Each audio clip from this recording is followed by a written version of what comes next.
আসসালামু আলাইকুম প্রিয় শিক্ষার্থীবৃন্দ, তোমরা ফ্রেম ডাব্লিউএস ওয়ার্ডের যে ক্লাসগুলো গত ক্লাসগুলো দেখে এসেছো, পরপর 3টি ক্লাস আমি রেখেছি। এই ক্লাসগুলোর পরে আজকে আমি তোমাদের এই ফ্রেম ডাব্লিউএস ওয়ার্ডের এই রুলগুলো কিভাবে প্রয়োগ হচ্ছে, কোথায় প্রয়োগ হচ্ছে এটা প্র্যাকটিস করে দেখানোর চেষ্টা করবো। তোমরা আশা করি মনোযোগ সহকারে এটা দেখার চেষ্টা করবে। এই রুলগুলো তোমাদের এখানে আমি পর্যায়ক্রমে সবগুলি দেখিয়েছি এবং এখানে দেখো সপ্তম যে রুলটি রয়েছে এখানে কিন্তু তোমরা হয়তো দেখেছো, দূরত্ব জানতে হাউ ফার, সংখ্যা জানতে হাউ মেনি, পরিমাণ জানতে হাউ মাচ, আর ওয়ান্স টোয়াইস থ্রাইস এগুলো থাকলে হাউ অফেন এটা ভালো করে কিন্তু আমি দেখিয়ে নিয়ে যাচ্ছি। দৈর্ঘ্য জানার জন্য হাউ লং, গতি জানার জন্য হাউ ফাস্ট, বয়স জানার জন্য হাউ ওল্ড। এখন এটা আমরা দেখে নিলাম এবং এগুলো আমরা কিন্তু দেখেছি। এবং তোমরা যদি মনে করো যে বিগত ক্লাসগুলো আবার দেখতে হবে, প্রয়োজনে তোমরা আবার রিপিট ক্লাসগুলো দেখে তারপরে হচ্ছে প্র্যাকটিস করো, অথবা প্র্যাকটিসগুলো দেখে তারপরে রিপিট ক্লাস করো। আচ্ছা দেখো, he reads the daily star. এখন এইখানে দেখো মূল ভার্বকে তুমি কি দ্বারা প্রশ্ন করো, কি দ্বারা প্রশ্ন করলে সে কি পড়ে, ডেইলি স্টার পড়ে। এখন মূল ভার্বকে কি দ্বারা যদি প্রশ্ন করো তাহলে তো ডেইলি স্টার আসে, আর মানে কি অবজেক্ট আসে। তাহলে কোন একটা বাক্যের অবজেক্ট যদি নাউন হয়, কোন একটা বাক্যের যখন অবজেক্ট বস্তুবাচক নাউন, ভালো করে খেয়াল করবে, বস্তুবাচক নাউন, তখন আমাদের কি ব্যবহার করতে হবে, ব্যবহার করতে হবে হচ্ছে হোয়াট। এই এই অংশটা বাদ দিলাম, এই অংশটা বাদ দিয়ে কি ব্যবহার করলাম, হোয়াট ব্যবহার করলাম। এখন এই যে সাবজেক্টটা যে আছে, সাবজেক্টের পূর্বে তো একটা অক্সিলারি ভার্ব ব্যবহার করতে হবে। এখানে ভার্বের সাথে এস যেহেতু আছে, সুতরাং আমরা ব্যবহার করব হচ্ছে does. What does he read, সে কি পড়ে। হ্যাঁ, এটা এটা আশা করি তোমরা বুঝতে পেরেছো, কারো কোনো প্রবলেম হয়নি এর বোঝার জন্য। এর পরেরটা যদি দেখি, দেখো বি নাম্বার প্রশ্নের উত্তরটা, বি নাম্বার প্রশ্নের উত্তরটা যদি আমরা লেখার চেষ্টা করি তাহলে দেখব যে এখানে কি এসেছে। Nazrul was born at Churulia. এখানে আমাদের দুইটি অপশন রয়েছে। একটা হচ্ছে নজরুল, তোমরা যারা 7 কলেজ থেকে এখানে অংশগ্রহণ করছো তোমাদের এইভাবে দেখো আন্ডারলাইন করা থাকবে, এইখানে আন্ডারলাইন করা থাকবে অথবা এখানে যে কোনো একটা জায়গায় আন্ডারলাইন করা থাকবে। আর এইখানে আন্ডারলাইন করা থাকবে, মানে যেই জায়গাটা আন্ডারলাইন করা থাকবে ওই অংশটা বাদ দিয়ে কিন্তু তোমাদের প্রশ্ন করতে হবে, সুতরাং এটা মাথায় রাখবা। আর জাতীয় বিশ্ববিদ্যালয় থেকে যারা অংশগ্রহণ করছো, জাতীয় বিশ্ববিদ্যালয়ের বিভিন্ন কলেজগুলো, তোমাদের কিন্তু এরকম আন্ডারলাইন করা থাকবে না, হুবহু এইভাবেই থাকবে। Nazrul was born at Churulia, Nazrul কোথায় জন্মগ্রহণ করেছিল, চুরুলিয়াতে জন্মগ্রহণ করেছিল। তাহলে হু, এটা বাদ দিয়ে কিভাবে হু ওয়াজ বোর্ন অ্যাট চুরুলিয়া, এটা কিন্তু প্রশ্ন করতে পারি। আবার এই যে এই দেখো ইন অন এট এর পরে টাইম বা প্লেস থাকলে আমরা কি ব্যবহার করতে পারি, এটা কিন্তু আমরা শিখে এসেছি। যেমন ধরো এই যে দেখো ইন অন এট বা ফ্রম, এদের পরে যখন একটা জায়গার নাম থাকবে আমরা কি ব্যবহার করতে পারবো, হোয়ার, অথবা ফ্রম হোয়ার ব্যবহার করব কখন, যখন হচ্ছে ফ্রম থাকবে বাক্যের সাথে। এখন এটার জন্য আমরা কি ব্যবহার করব, ব্যবহার করব হচ্ছে হোয়ার ওয়াজ নজরুল বোর্ন। প্রশ্নবোধক চিহ্নটা না দিলে কিন্তু ভুল হবে, নাম্বার কিন্তু স্যার কেটে দিতে পারে প্রশ্নবোধক চিহ্ন না দিলে। এরপরে যদি দেখি, এর পরের বাক্যটা যদি একটু দেখার চেষ্টা করি, দেখো সি নাম্বার বাক্যটা সেমিনার অন ই টিচিং, এটা একটা অপশন হতে পারে। আরেকটা অপশন হতে পারে এই যে এখানে দেখো ইয়েস্টারডে, ভূতকাল, এটা কিন্তু একটা টাইম উল্লেখ আছে, একটা সময় উল্লেখ করা আছে। এই সময়টাকে আমরা কি করব, এই সময়ে অংশটা যদি ব্যবহার করি এটা বেশি সহজ হবে। আমরা এটার পরিবর্তে কি ব্যবহার করব, সময়টা জানার জন্য আমরা হোয়েন ব্যবহার করব। এরপরে ওয়াজ আছে, এটা সাবজেক্টের পূর্বে পাঠিয়ে দেব। এ সেমিনার অন ইভ টিচিং, এটা পরে লিখবো। এরপরে লিখবো হচ্ছে হেলথ, প্রশ্নবোধক চিহ্ন। আশা করি তোমরা বুঝতে পেরেছো এই বিষয়ের ফরম্যাটটা। তাহলে আমরা জানি সাবজেক্টের পূর্বে অক্সিলারি ভার্বটা দিতে হবে, আর সময়ের পরিবর্তে আমরা ব্যবহার করলাম হচ্ছে হয়। এই ব্যাপারটা আশা করি তোমরা বুঝতে পেরেছো। যদি কারো প্রশ্ন থাকে তাহলে এই বিষয়ে লাইভ ক্লাস যখন হবে তখন তোমরা জিজ্ঞেস করলে আমি প্রশ্নগুলোর উত্তর ভালো করে দিয়ে দিব বা বুঝিয়ে দেবো আবার। আর হচ্ছে এরপরে ডি নাম্বারটা দেখি, the college was build by mister Abdul Karim. আচ্ছা এইখানে এখানে দেখো এই বাক্যের সাবজেক্টে কিন্তু একটা নাউন রয়েছে, কলেজ, এটা তো আর কোনো ব্যক্তি না। এই জন্য দেখো এটার পরিবর্তে আমরা যদি ব্যবহার করতে চাই তাহলে ব্যবহার করতে পারবো what was build by Abdul Karim, প্রশ্নবোধক চিহ্ন, কাজ শেষ। এটা আশা করি তোমরা বুঝতে পেরেছো। আর she is crying for food. এখন ফরের পরে দেখো একটা নাউন উল্লেখ আছে, এই অংশটা বাদ দিয়ে আমরা কি দ্বারা প্রশ্ন করতে পারবো, হোয়াই দ্বারা প্রশ্ন করতে পারবো। এখন এইখানে হোয়াই এর পরে হোয়াই ইজ শি ক্রাইং, সে কেন কান্না করতেছে, খাবারের জন্য। দেখো উত্তরটা কিন্তু চলে আসে।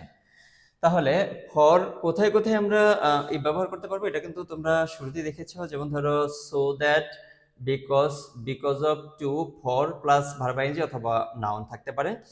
এটা তোমরা দেখেছো, আশা করি তোমরা ব্যাপারটা বুঝতে পেরেছো। না বুঝলে আমাকে প্রশ্ন করলে আমি আবার বুঝিয়ে দিব, অথবা সরাসরি আমাকে কল করতে পারো, আমার নাম্বারে হোয়াটসঅ্যাপ করতে পারো, হোয়াটসঅ্যাপে বলতে পারো যারা আমার গ্রুপে রয়েছে, অথবা তোমরা যারা সরাসরি লাইভ ক্লাস থেকে দেখছো বা লাইভ ক্লাস থেকে দেখো যারা। এফ নাম্বারে দেখি ইট ইজ 10:15, এর মানে কি? সময় জানতে চেয়েছে। হোয়াট ইজ টাইম নাও, এখন সময় কত এটা আমি জিজ্ঞেস করলাম। তাহলে এখন hour principal is learned in well behaved.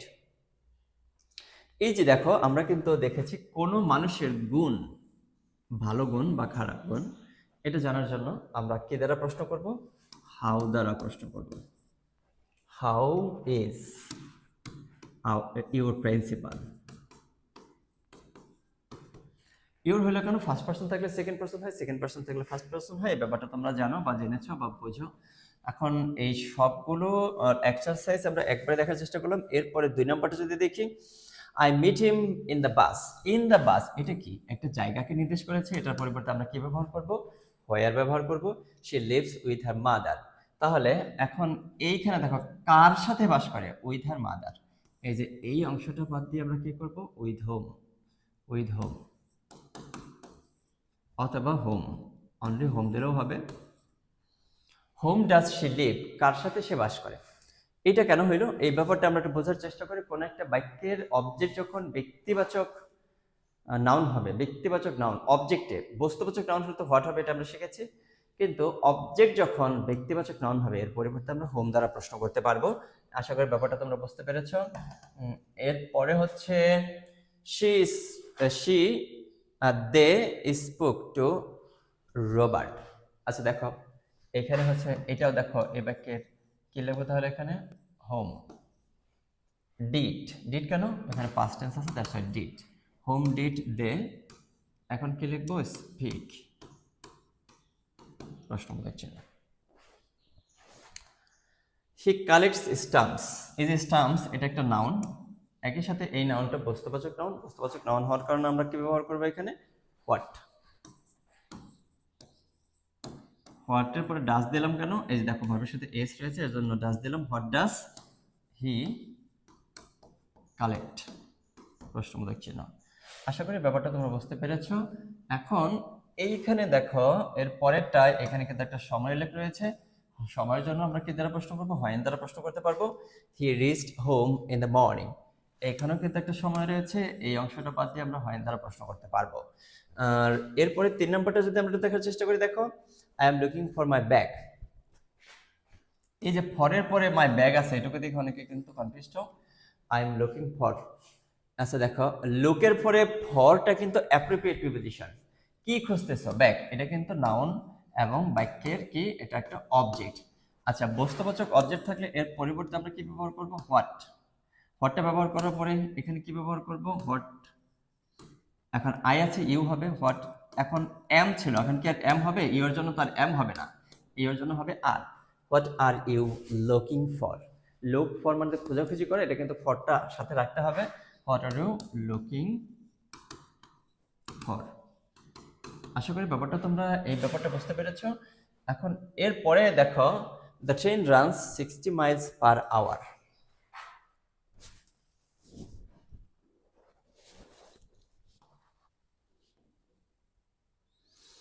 এইখানে দেখো এই যে এখানে আমরা লিখেছি গতি। গতি জানতে চাইলে কি হবে? How fast. গতি জানার জন্য হাউ ফাস্ট। এখানে আমরা কিন্তু শুরুতে দেখে এসেছি দূরত্ব জানার জন্য হাউ ফার, আর গতি জানার জন্য হাউ ফাস্ট ব্যবহার করতে হবে। এখানে দেখো আমরা 3 নম্বরটা দেখতেছিলাম, এই যে গতির যে অংশটা, গতির অংশটা, এই গতির অংশটা বাদ দিব। যেই অংশ দিয়ে প্রশ্ন করবো সেই অংশটা বাদ দিতে হবে।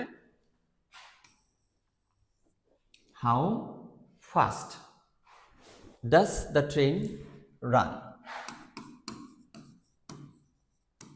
হাউ ফাস্ট এখানে এস রয়েছে, সুতরাং আমরা ব্যবহার করব ডাস। এখানে কোনো অতিরিক্ত অক্সিলিয়ারি ভার্ব নেই। How fast does the train run. তোমাদের মাথায় একটা কাজ হয়তো ঘুরপাক খাচ্ছে যে এখানে তো আমি অন্য একটা কাজও করতে পারতাম। এই যেটা ট্রেনের পরিবর্তে তো হোয়াট দিতে পারতাম, হ্যাঁ দিতে পারতাম। এখানে হোয়াট দিয়ে প্রশ্ন করলে হবে what runs 60 mile per hour. তবে ওই গতি জানতে চাইলে প্রশ্নটা একটু সুন্দর হইল, এর জন্য এটাও দিতে পারো। আর তুমি এখানে যেহেতু এই বাক্যের সাবজেক্টটা বস্তুবাচক নাউন রয়েছে, এটা বাদ দিয়ে তুমি হোয়াট দ্বারা প্রশ্ন করতে পারবে। এই ব্যাপারটা আশা করি তোমরা বুঝতে পেরেছো। হি ড্রাইভস দ্য ডিরেক্টরস কার। এই দেখো ডিরেক্টরস কার, এটা তো একটা বস্তু এবং এটা নাউন, এটা পরিবর্তে আমরা হোয়াট দ্বারা প্রশ্ন করতে পারবো। What does he drive? I am going to Rangpur tomorrow. দুইটা অপশন রয়েছে এখানে, রংপুর বাদ দিলে এখানে কি হবে হোয়ার, টুমরো বাদ দিলে হবে হচ্ছে হোয়েন। টুমরো বাদ দিয়ে প্রশ্ন করি when are you going to Rangpur, তুমি কখন রংপুর যাচ্ছ? আবার where are you going tomorrow, আগামীকালকে তুমি কোথায় যাচ্ছ? আশা করি ব্যাপারটা তোমরা বুঝতে পেরেছো। He is waiting for a good result. এখন দেখো এখানে কিন্তু একটা কারণ দেখানো হয়েছে কেন সে অপেক্ষা করতেছে। তাহলে কিন্তু এই অংশটা বাদ দিয়ে আমরা কি দ্বারা প্রশ্ন করব? এই অংশটা বাদ দিয়ে আমরা হোয়াই দ্বারা প্রশ্ন করব। এরপর হি বট বানানা, অরেঞ্জ অ্যান্ড লেমন। কি কি কিনছে সেটা কিন্তু একটা দিয়েছে, এগুলো সবগুলোই হচ্ছে অবজেক্ট এবং বস্তুবাচক অবজেক্ট, সুতরাং এদের পরিবর্তে ব্যবহার করব হোয়াট, বট। তাহলে কি হবে ডিড হি বাই, সে কি কিনেছিল? He takes the medicine thrice time a day. একটু দেখে আসি।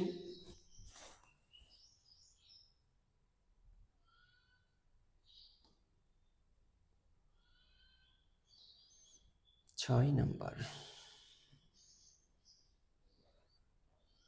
আচ্ছা আমরা আমরা একটি স্ট্রাকচারের মধ্যে লিখেছি যে ওয়ান্স, টোয়াইস, থ্রাইস, এগুলো যদি কোনো বাক্যের মধ্যে থাকে, তাহলে আমরা কি করব?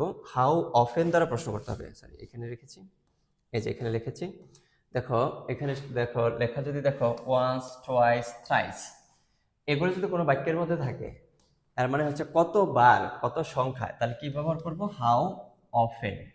হাউ অফেন দ্বারা প্রশ্ন করব। এখানে যদি আমরা এখন একটু অবজার্ভ করার চেষ্টা করি, দেখো থ্রাইস টাইম, 3 বার। হ্যাঁ তাহলে এখানে কি করব? হাউ অফেন, এস রয়েছে যেহেতু বাক্যের সাথে, তাহলে কি করব? Does he take medicine a day, একদিনে সে কয়বার মেডিসিন নেয়? এটুকু লিখে বাকিটুকু লিখে আমি প্রশ্নবোধক চিহ্ন দিয়ে দিব। এখন আরেকটা অপশন কিন্তু রয়েছে, সেটা হচ্ছে মেডিসিন। এটা বাক্যের অবজেক্ট অবস্থান করতেছে এবং এর সাথে বস্তু। তাহলে what does he take thrice time a day? সে দিনে 3 বার কি নেয়? মেডিসিন নেয়। তাহলে এই প্রশ্নগুলোর যে আমি ব্যাখ্যা করলাম এবং এক্সারসাইজ করলাম, আশা করি তোমরা বুঝতে পেরেছো এবং তোমরা আরো এক্সারসাইজ করবে। এরপরে আমি আরো এক্সারসাইজ অ্যাড করবো, সেখান থেকে তোমরা দেখতে পারবে বলে আশা করি। এবং এই ক্লাসগুলো করে যদি তোমার মনে হয় যে তোমার হচ্ছে ইমপ্রুভ হচ্ছে এবং তুমি উপকৃত হচ্ছ, তাহলে এই লংগুলির সাথে তোমার বন্ধুদের, তোমার ফ্রেন্ডদের সম্পৃক্ত করবে এবং যুক্ত করবে, এই প্রত্যাশা রাখছি। এই প্রত্যাশা রেখে আজকের ক্লাসটি এখানে শেষ করছি। ধন্যবাদ সবাইকে আজকের ক্লাসটি দেখার জন্য।